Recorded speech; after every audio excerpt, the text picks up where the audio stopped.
সকলোলৈকে নমস্কাৰ জনাইছোঁ আৰু দীপিকা কিটচেন এণ্ড ব্লগছৰ আন এটি ৰেচিপি ভিডিঅ'লৈ আটাইকে আদৰণি জনাইছোঁ। আজি আপোনালোকৰ বাবে কঁঠালৰ মুচিৰ এটি সোৱাদ লগা ৰেচিপি লৈ আহিছোঁ।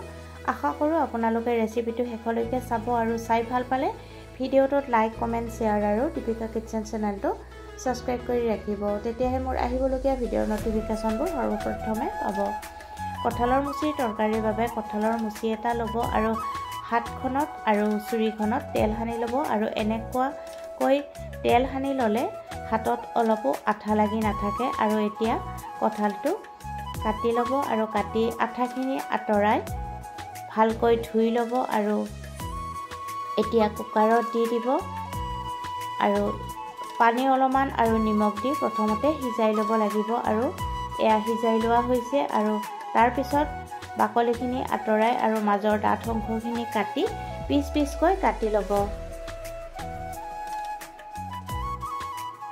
আপোনালোকে যদি এনেকৈ কঁঠাল কটা নাই, এবাৰ এনেকৈ কাটি ৰেচিপিটো বনাই চাবচোন। আৰু পিঁয়াজ এটা ল'ব লাগিব, পিঁয়াজটো টুকুৰা টুকুৰ কৰি কাটি ল'ব। এটা মিক্সি জাৰত বিলাহী, আদা, নহৰুখিনি পেষ্ট বনাই ল'ব আৰু কেৰাহীত জিৰা, ধনিয়া, গৰম মছলা আৰু শুকান জলকীয়া শুকানে ভাজি খুন্দনাত খুন্দি ল'ব লাগিব।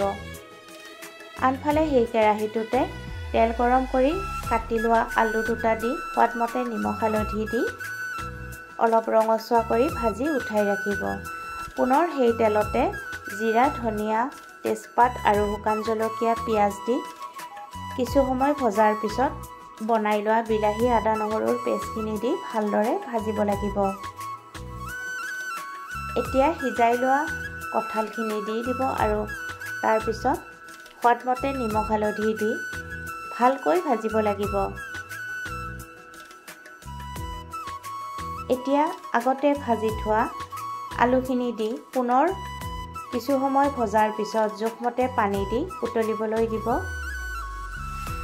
ভালকৈ উতল আহি আলুখিনি সিজি আহিলে তাত খুন্দি লোৱা গৰম মছলাখিনি দি দিব আৰু দি ভালদৰে মিহলাই গেছৰ জুই নুমুৱাই থ'ব আৰু নমাই গৰমে গৰমে ভাতৰ লগত বা ৰুটিৰ লগত পৰিৱেশন কৰিব। ৰেচিপিটো ভাল লাগিলে ভিডিঅ'টোত লাইক, কমেণ্ট, শ্বেয়াৰ আৰু চেনেলটো ছাবস্ক্ৰাইব কৰি ৰাখিব।